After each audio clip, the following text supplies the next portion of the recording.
Ça finit pour le RHDP. Écoutons cette prophète. Ce qui est bizarre, au moment où Ado lui-même va vouloir danser là, ah, le baba va tomber, boum. C'est la partie là, moi Dieu m'a dit. C'est bizarre. Donc apprêtez-vous. Bientôt, il y a des gens qui vont danser de joie. Mais juste quelque temps après, ils vont pleurer. Mais ils vont pleurer dans leur gorge. Ils ne pourront pas faire sortir. Pourquoi? Si je t'ai rien dit, ne dis rien. Tu as compris? C'est depuis ce jour que je ne parle pas. Mais une fois que mon vieux père me donne OK, je parle en même temps. Vous avez vu le prophète, mais c'est pas le pasteur qui s'est marié dernièrement là. Sans pitié, j'ai parlé. Parce que Dieu m'a dit sa pensée. Si tu n'as rien dit, il faut te taire. Si tu n'as rien dit, il faut te taire. C'est bien compris? Actuellement, il y a plein d'hommes de Dieu. Ils font les directs, ils font des révélations. Taisez vous, regardez-les.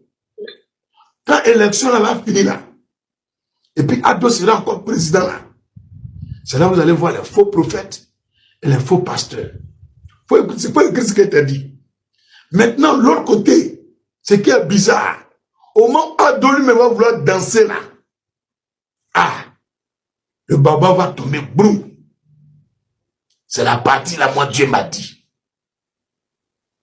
C'est bizarre.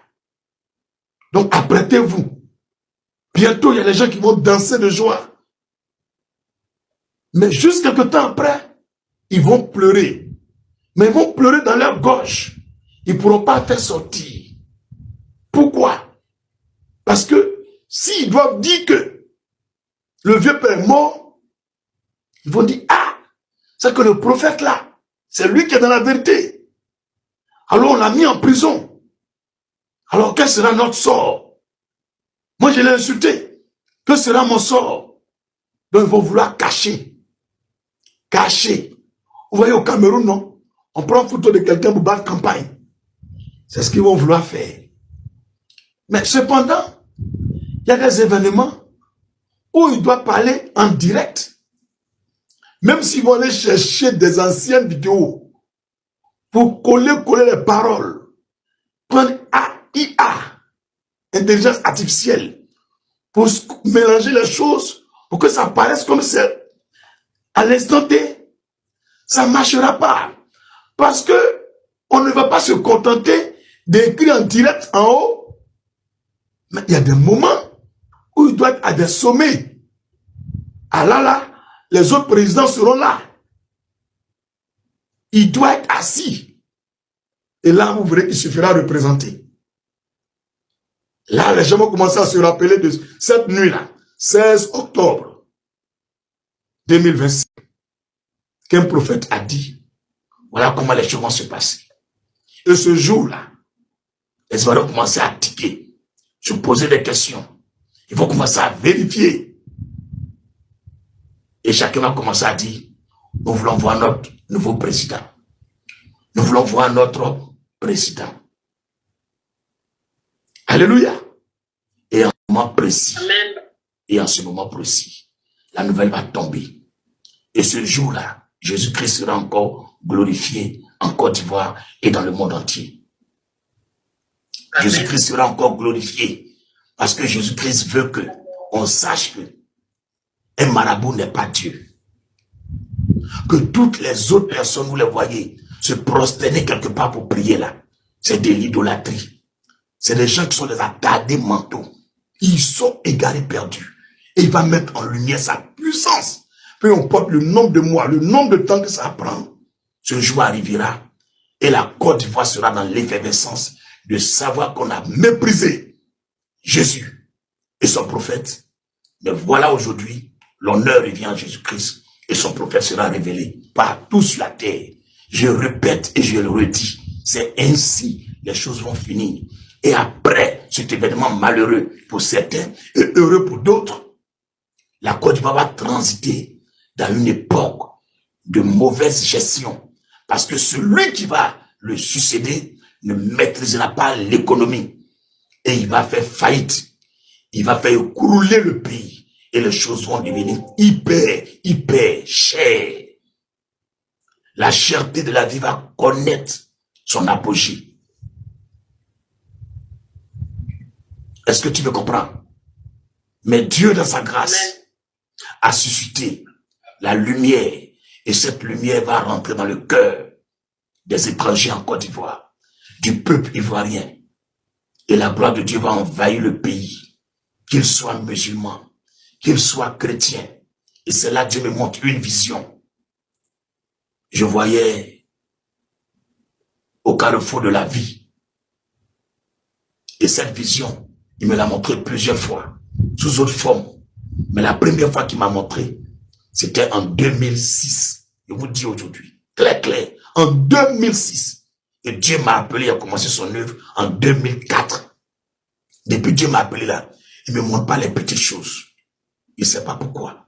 Quand il me montre les choses, c'est sur des stars, des vedettes, des grands, des présidents, des rois, des nations. J'écris tout, je garde là. Il y a des livres que j'écris. Il y a des choses que j'écris. Et tous les jours, j'appelle une, deux personnes, je leur fais savoir ce que Dieu m'a dit.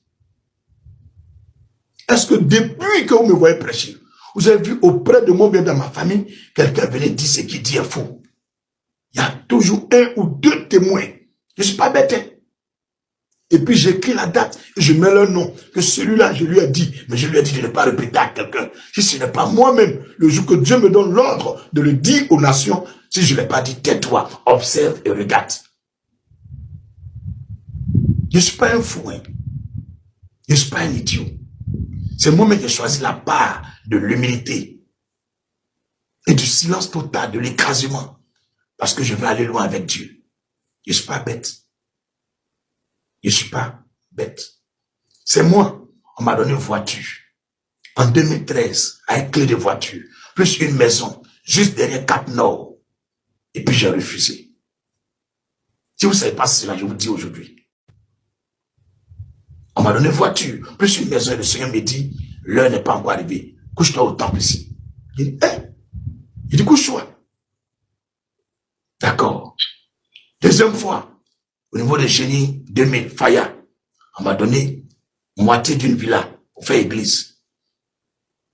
Le Seigneur me dit, sors. Si je vous donne ce témoignage, c'est pour que mes frères et mes sœurs, qui sont excités par le langage politique, d'envahir les rues, de livrer la poitrine, afin de délivrer la Côte d'Ivoire par leur force, c'est une grosse erreur.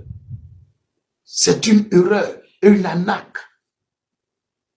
Moi, en tant que serviteur de Dieu, épris de paix, épris d'amour, investi de l'autorité divine, je conseille l'abstinence à ce genre d'acte. Abstenez-vous de cela.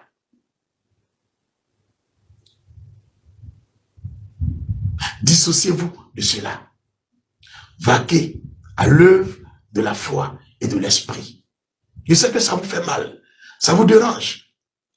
Pour certains, j'ai pris de l'argent avec ceux qui sont au pouvoir. Pour certains, j'ai pris de l'argent avec ceux qui sont dans l'opposition. Pour certains, je suis partisan. Mais les deux côtés, quand eux-mêmes me regardent, l'opposition comme ceux qui sont au pouvoir, ils savent qu'il n'y a pas ça entre moi et puis eux. Pour vous qui connaissez Dieu, regardez avec vos yeux. Je reviens sur la vision. Et je voyais au niveau du carrefour de la vie, dans cette ère de mauvaise gestion de l'économie du pays, de la dilapidation totale des biens de la nation, de l'exposition de la Côte d'Ivoire à une honte pas possible. Je voyais des gens quitter vers le côté du deux plateaux. Ils étaient en boubou. Ils avaient des chapelets en main. C'était des imams. Juste à côté d'eux, il y avait des prêtres catholiques. Mais c'est bizarre, je n'ai pas vu de pasteur. Ça m'a fait bizarre. Je n'ai pas vu de pasteur, je ne vais pas vous mentir. J'ai vu les prêtres catholiques et des imams. Ils venaient du côté du deux plateaux. Et derrière eux, il y avait une foule pas possible. Maintenant, le côté qui quitte à Djamé, pour venir vers le carrefour de la vie, pour aller vers l'école de police. Ce côté-là, je voyais des femmes. Elles avaient des vases de nuit, ce qu'on appelle communément en Côte d'Ivoire des klabas. Et des petits morceaux de bois, elles tapaient, bing, bing, bing, et elles criaient, FSCI, Bognan, FSCI, Bognan, FSCI, Bognan. Ça répétait tellement que j'ai retenu ces paroles. Que la gloire revienne à Jésus-Christ. Le côté de ces gens, le côté qui quitte la télévision nationale pour venir au carrefour de la vie, je voyais des chars. Je voyais l'armée, des corps habillés. Ils tiraient sur ces femmes. Ils tiraient sur les pasteurs. Et comme on appelle, sur les prêtres et les imams.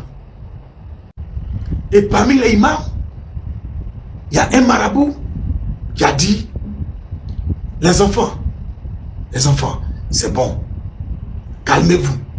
Les enfants, c'est bon, calmez-vous. Les enfants, c'est bon, calmez-vous. Que les médicaments même que vous portez là, c'est ce qu'on a fait pour vous donner. Si aujourd'hui nous-mêmes on sort dans la rue, c'est pour vous dire que c'est bon. Déposez les armes. Déposez les armes. Et ils sont descendus des chars. D'autres se sont couchés. Et ça criait, wouh, les mains nues. Voilà comment la Côte va être libérée d'une autre façon. Mais pas maintenant. Je vous donne ce éclaircissement pour que ceux qui doivent être sauvés soient sauvés. Ceux qui doivent trépasser, trépassent selon le plan de Dieu. Je ne peux pas vous mentir. Si je mens, que Dieu m'enlève son souffle de vie, maintenant même, si je suis en train de mentir sur ce que je n'ai pas vu et que j'ai dit, qu'il me retire son souffle de vie immédiatement au nom de Jésus-Christ. Que le fasse maintenant. Seigneur, fais-le. Si je suis en train de mentir à ton peuple. Au nom de Jésus-Christ. Et c'est après cela. D'autres événements vont arriver. Mais là, il me touche la tête, me dit, mais le reste, en point de suspension. C'est pas tout on dit. Arrête-toi pour la suite.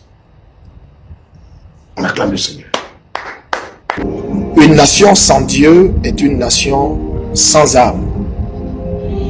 Une nation sans le Seigneur Jésus-Christ est une nation qui est perdue à l'avance.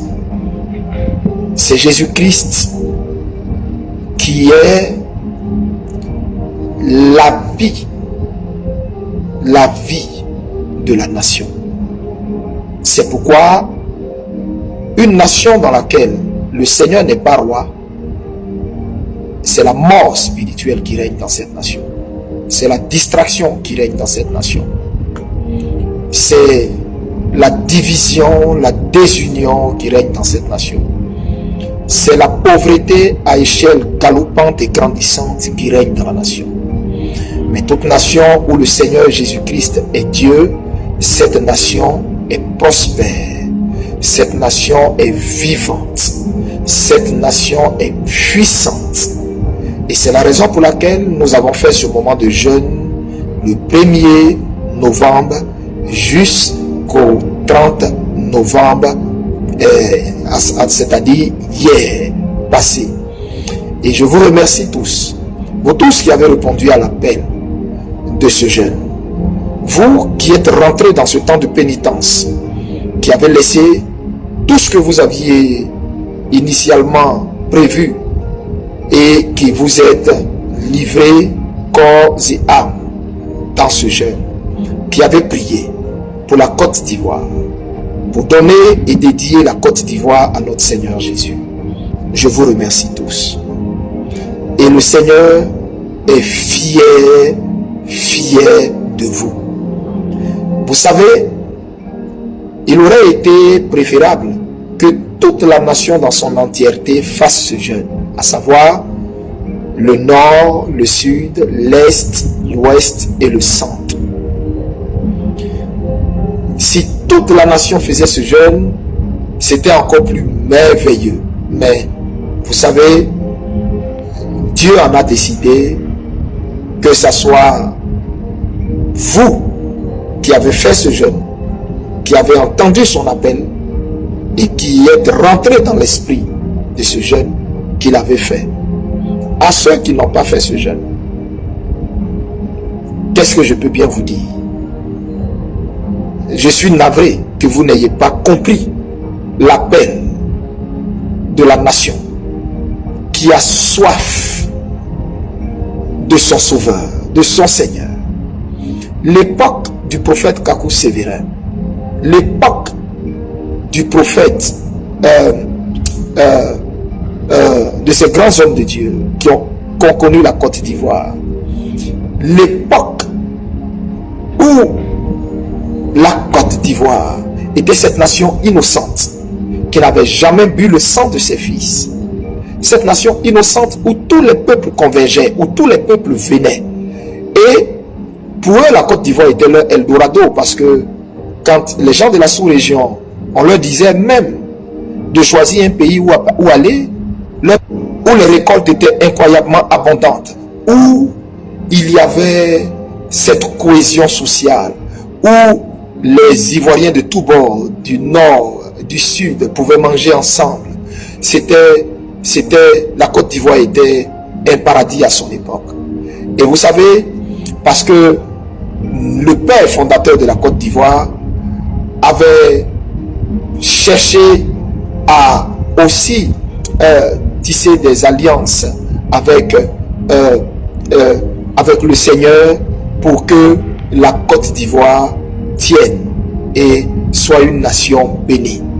D'autres personnes sont venues en Côte d'Ivoire, ont brisé toutes ces alliances que la Côte d'Ivoire avait avec son Dieu et ont élevé des autels de Baal, d'Astarté, des autels de Jézabel, des autels de pédophilie, des autels d'homosexualité, des autels d'abomination, des autels de débauche dans la nation, au point d'étouffer, d'éteindre l'autel de Dieu dans la nation.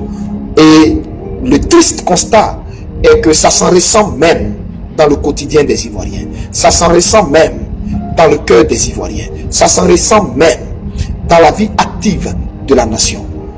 Dieu, Jésus-Christ n'est plus là. Jésus-Christ n'est plus là. C'est des entités maléfiques qui règnent sur la nation. Et c'est pourquoi, vous voyez, des hommes de Dieu peinent à organiser des programmes, des veillées, des croisades dans la nation. Mais quand vous regardez la nation, vous ne voyez aucun réveil. Vous ne voyez même pas la répercussion de toutes ces croisades, de tous ces gens qu'ils invitent en Côte d'Ivoire, qui défilent ici pour des programmes.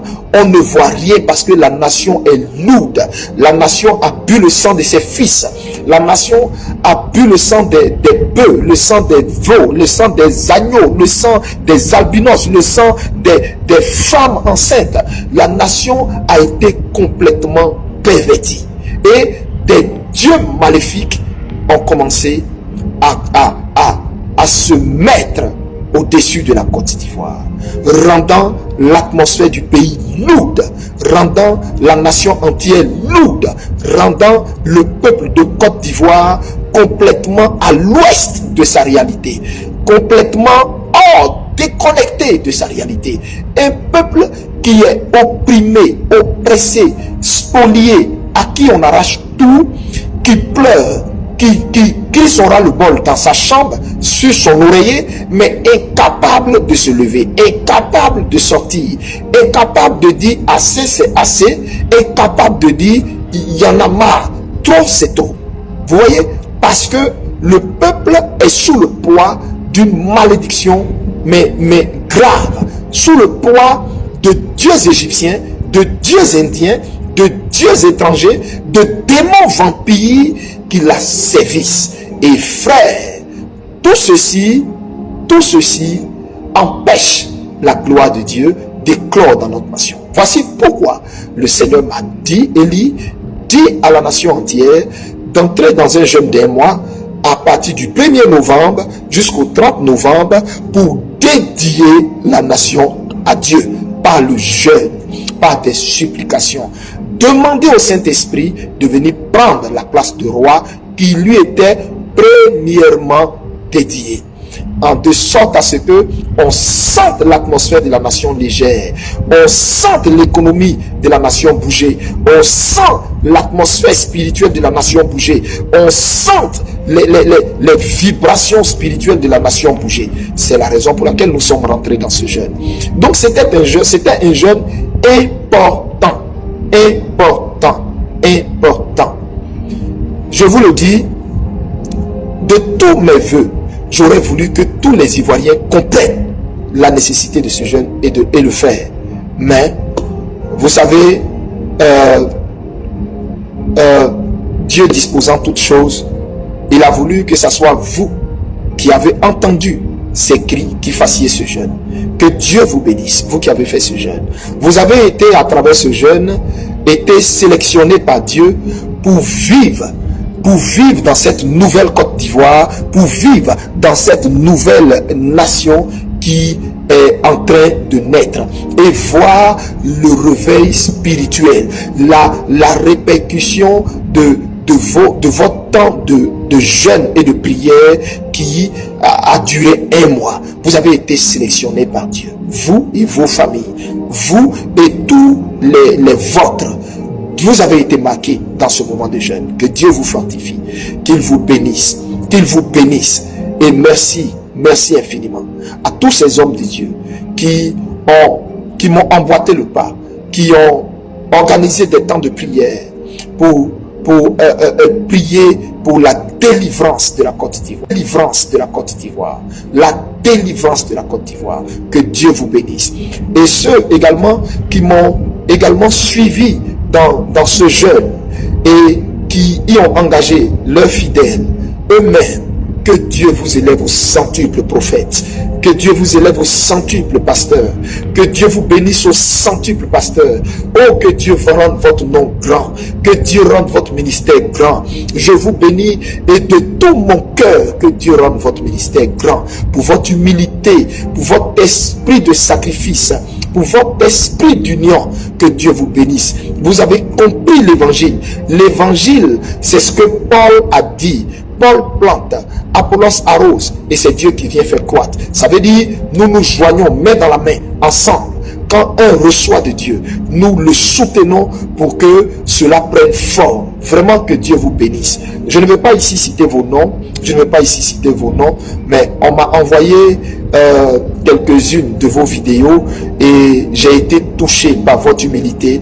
J'ai été touché par l'humilité de ces prophètes qui ont prié, qui ont motivé les gens dans ce jeûne. Que Dieu vous bénisse. Je ne vais pas citer votre nom. Pour quelle raison? Simplement parce que si je cite votre nom, je vais vous attirer encore beaucoup d'ennuis. Parce que tous ceux sur lesquels je vais dire un mot, ça sera amener les ennemis de la nation, à orienter leur regard sur eux et à activer leur machine de persécution contre ces personnes. C'est pourquoi je ne cite pas vos noms, mais que Dieu vous bénisse au centuple. Tous les hommes de Dieu qui ont fait ce moment de jeûne avec leurs fidèles, tous les hommes de Dieu qui ont fait la libation d'huile, et tout le peuple hébreu, le peuple haïtien dans son ensemble, qui a fait les dédicaces de nos os au Dieu Tout-Puissant, qui a redonné à Dieu la nation qu'il aime tant, qui est la Côte d'Ivoire. Soyez bénis, abondamment bénis, au nom de notre Seigneur Jésus-Christ. Alors, ceci étant, nous avons tous ensemble reçu beaucoup de choses dans ce moment de jeûne. Je sais que vous avez reçu, vous qui avez vraiment fait ce jeûne, je sais que vous avez reçu beaucoup de choses. Vous avez eu beaucoup de songes, vous avez eu beaucoup de visions. Dieu vous a parlé et cela vous a fortifié. Que Dieu vous bénisse. Nous avons tous reçu beaucoup de choses, mais je m'arroge le droit de ne plus dire quoi que ce soit, parce que nous sommes de plein pied dans notre délivrance. Nous y sommes déjà. Et je vous l'ai déjà dit, la Côte d'Ivoire n'a à sa tête plus aucun président. La Côte d'Ivoire n'a à sa tête plus aucun président. La Côte d'Ivoire n'a à sa tête plus aucun président. Depuis la date où le mandat du président déchu était arrivé à son terme, depuis la date où son mandat était arrivé à son terme et s'ouvrait le jeu démocratique, à savoir les élections, depuis ce jour, la Côte d'Ivoire n'a plus de président. Il y a vacation présidentielle au-dessus de la nation. Je répète, depuis le jour où son mandat a pris fin et s'est ouvert la date de la campagne, la Côte d'Ivoire n'a plus de président. Si vous voyez dans le monde spirituel, vous saurez ce que je suis en train de vous dire. La Côte d'Ivoire n'a plus de président. Parce que dans le monde spirituel, il n'y a eu aucune élection. Et dans le monde physique, il n'y a eu aucune élection. Il n'y a eu aucune élection. Il n'y a rien eu. C'est des gens qui veulent juste cacher leur honte. C'est tout. Et donc, spirituellement, en Côte d'Ivoire, nous sommes en transition. Je répète, en Côte d'Ivoire, en ce moment, nous sommes en transition. Je le redis encore une dernière fois. En Côte d'Ivoire, actuellement, nous sommes en transition. Et personne ne peut changer ça. Parce que c'est ce qui est. Vous comprenez? Vous comprenez? Alors, vous devez savoir que ce temps dans lequel nous sommes entrés est un temps de silence. Je répète, ce temps dans lequel nous sommes entrés est un temps de silence. Et j'en appelle ici à toute personne qui, dans ce temps de silence dans lequel Dieu est avec la nation, si tu as reçu quelque chose sur l'action de Dieu, tais-toi. Ne fais pas de vidéo pour en parler. N'en parle plus. Tais-toi. Prie simplement pour le peuple de Côte d'Ivoire. Prie pour le peuple de Côte d'Ivoire. C'est tout. N'en parle absolument pas. Et je le dis parce que vous allez me voir moi-même. Ne plus venir vous parler concernant le cas de la Côte d'Ivoire. Ce qu'on devait faire a été fait. Hier, le 30 novembre, ce qui devait être fait depuis le 1er novembre jusqu'au 30 novembre a été fait. Continuez de rester, tous les Ivoiriens, continuez de rester dans la prière, dans un élan de prière. Restez toujours dans la prière. Ne baissez pas les bras. Restez toujours dans la prière jusqu'à ce que nous voyions et vivions ces temps que le Seigneur nous a prédit, annoncé, ces temps de gloire. Alléluia. Que Dieu vous bénisse. Restez silencieux. Je voudrais dire aux prophètes, écoutez-moi, s'il vous plaît, restez silencieux. Ne parlez plus. Ne parlez plus. Ne révélez plus. Le temps où Dieu voulait qu'on parle, le temps où l'Esprit voulait qu'on parle, ce temps est fini. Maintenant, nous sommes dans le temps où, vous voyez dans la Bible, il y a eu le temps où les prophètes ont parlé.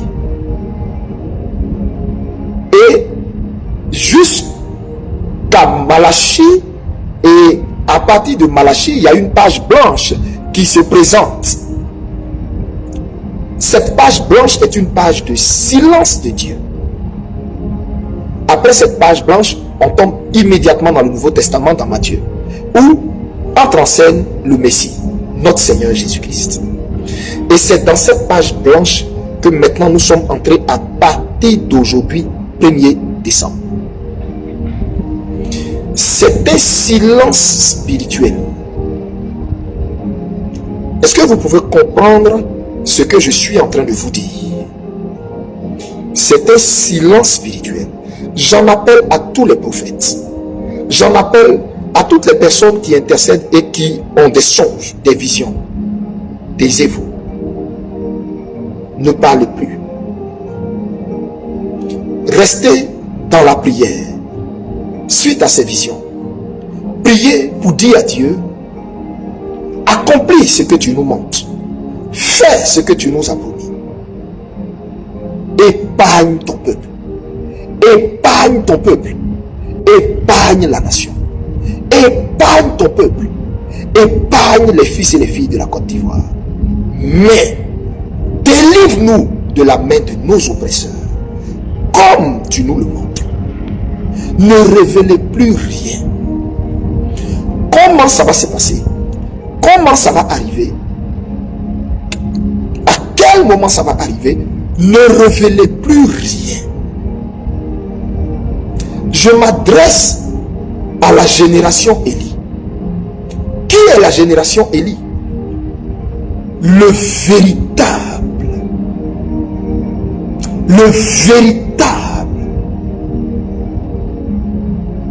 peuple de Dieu, le véritable carquois prophétique de la nation, les vrais prophètes. C'est eux, la génération Élie.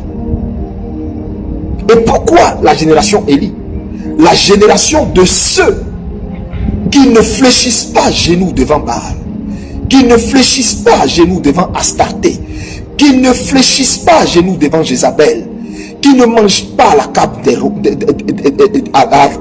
d'Akab. La génération Élie, la génération de ceux qui haïssent le péché, de ceux qui ont en horreur l'abomination, de ceux qui ont en horreur la corruption dans laquelle on veut plonger la nation.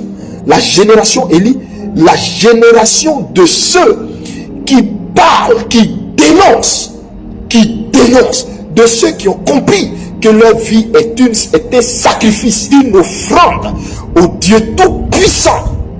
La génération Élie. Ne parlez plus. Taisez-vous. Vous avez des songes, vous avez des visions. Vous avez la pensée de Dieu. Taisez-vous. Écoutez ma voix. Taisez-vous. Nous sommes dans un temps où Dieu veut que les prophètes se taisent. Écoutez ce que je suis en train de vous dire. Nous sommes dans un temps où Dieu veut que les prophètes se taisent. Ne parlez plus. Ne parlez plus. Ne révélez plus. Taisez-vous. Le combat est fini. L'enjeu est trop élevé. Taisez-vous. Taisez-vous. Taisez-vous. C'était ce que je voulais dire à mes frères prophètes, aux hommes de Dieu. Taisez-vous. Vous avez fait votre part en annonçant, en prévenant, en prévenant, en prévenant. Mais vous savez, il y a des personnes qui ne pourront jamais, jamais, jamais reconnaître Jésus-Christ comme Seigneur et Sauveur, confesser Jésus-Christ, ni se repentir du mal qu'ils font parce qu'ils sont damnés. Parce que leur essence même est maudite. C'est Dieu qui les livre. C'est Dieu qui les livre lui-même à un jugement sans précédent. Il y a ce qu'on peut sauver et il y a ce qu'on ne peut pas sauver. Taisez-vous. Je sais que vous m'avez entendu. Dieu vous bénisse. Alors, je voudrais ici partager une révélation avec nos frères corps habillés. À tous les corps habillés de la nation, à tous les hommes d'armes de la nation, généraux, soldats de rang, jusqu'aux plus petits, dans l'armée. Vraiment, il y a quoi à vous. Ce que le Seigneur m'a fait voir, vous concernant, est vraiment choquant. Dois-je me taire? Dois-je le dire? Comme je suis pour la nation. Je veux vous sauver en vous révélant ce que Dieu m'a fait voir. Libre à vous de croire en ce que je dis, comme libre à vous de le rejeter. Mais écoutez-moi très bien. Je vous raconte une vision. Vous savez, dans une vision, ça peut ne pas être comme ça peut ne pas être comme elle est présentée dans la vision, mais l'idée et le cœur de la vision reste le même, ou autant pour moi la même. Voici ce que le Seigneur m'a montré. L'Esprit m'a pris, il m'a amené au niveau de l'état-major des armées. Et j'ai vu, au niveau de l'état-major des armées, j'ai vu votre réfectoire, un lieu où vous partez manger, où vous vous réunissez tous, et c'est un endroit convivial où il fait bon vivre, où vous partez manger, et où vous bavardez, vous parlez de tout et de rien. Et des tables sont disposées et vous partez manger. Et qu'est-ce que le Seigneur m'a montré? Après que j'ai vu ce lieu, on m'a montré, on avait servi des plats. Et je voyais les gens manger, bavarder et tout, et tout. Et le Seigneur me reprend et il m'amène dans un autre endroit. Et cet endroit-là, bizarrement, c'était un endroit qui ressemblait à un abattoir, mais ce n'était pas l'abattoir de Port-Bouilly. Oui, j'ai clairement vu, ce n'était pas l'abattoir de Port-Bouilly. C'était un autre abattoir. Je ne sais pas c'est où, mais c'était un autre abattoir, mais qui n'était pas l'abattoir de Port-Bouilly. Et là-bas, qu'est-ce que je vois? J'ai vu tout un lot de bœufs. Tout un lot de bœufs vivants. Je les ai vus, mais c'était des milliers. Ils quittaient, comment on appelle, par le chemin de fer, certains pays, et ils venaient en Côte d'Ivoire pour ravitailler nos différents marchés. Et donc ces bœufs, il y a une partie que j'ai vu le ministère de la Défense de la Côte d'Ivoire prendre, c'est-à-dire recueillir pour mettre dans cet abattoir que j'ai vu là, et le reste va dans les marchés et tout, dans les abattoirs, et pour que cela serve la population. Et donc ce lot que j'ai vu, le ministère de la Défense de la Côte d'Ivoire mettre de côté, dans ce lot là, je vous ai dit c'était des milliers. Dans ce lot là, j'ai vu des gens en noir, en capuche, des gens qui étaient habillés de tout noir vêtus.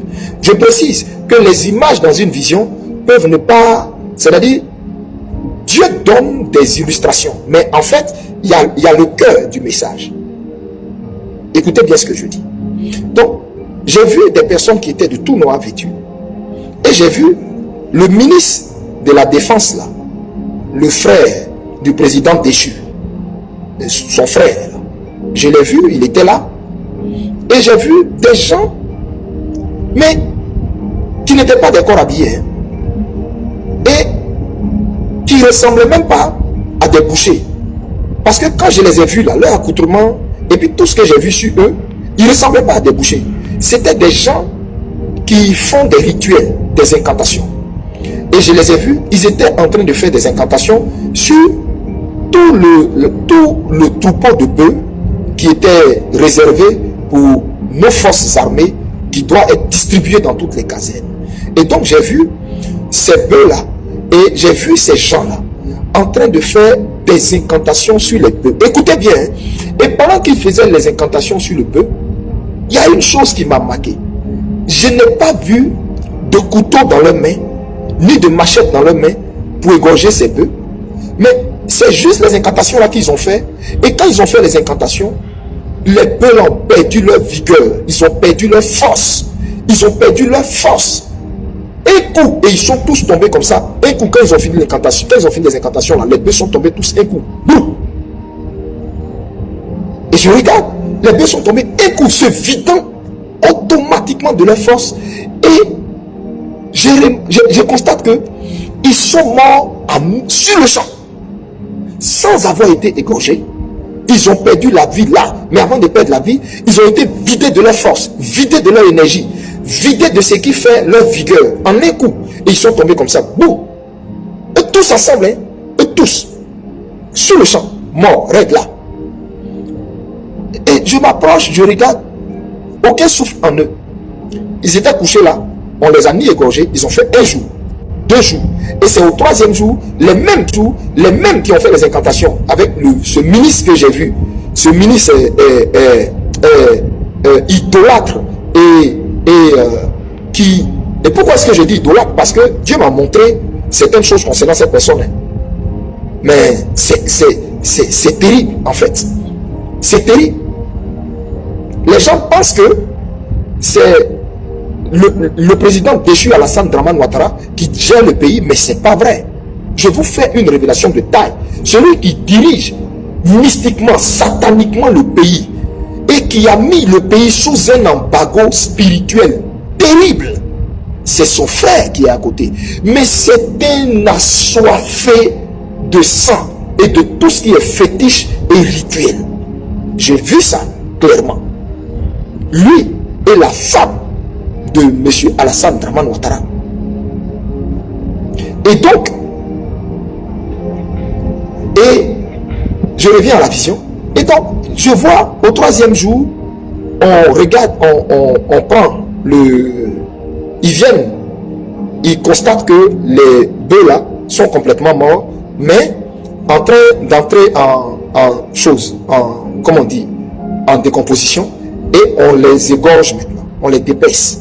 Et j'ai constaté que quand on les a égorgés, il n'y a eu aucun sang, puis tout était coagulé en eux. Ils étaient morts, comme pour parler comme nos frères musulmans, Djoufa.